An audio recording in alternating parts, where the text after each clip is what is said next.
Breaking news అమీర్పేట్లోని recent cafe bakers లో cylinder పేలింది. కేఫ్ లో పనిచేస్తున్న 5గురు సిబ్బందికి తీవ్ర గాయాలయ్యాయి. వారిని హాస్పిటల్ కు తరలించి చికిత్స అందిస్తున్నారు. తెల్లవారుజామున ఘటన జరగడంతో పెను ప్రమాదం తప్పింది. ఘటనా స్థలానికి చేరుకున్న పోలీసులు ప్రమాదానికి గల కారణాలను తెలుసుకుంటున్నారు.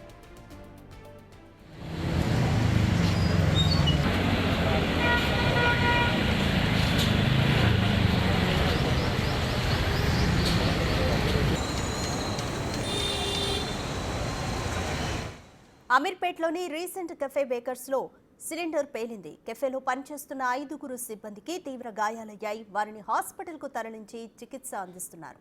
అయితే తెల్లవారుజామున ఈ ఘటన జరిగింది. తెల్లవారుజామున జరగడంతో పెద్ద ప్రమాదమే తప్పిందనుకోవచ్చు. ఘటనా స్థలానికి చేరుకున్న పోలీసులు ప్రమాదానికి గల కారణాలను ఇంకా తెలుసుకుంటున్నారు.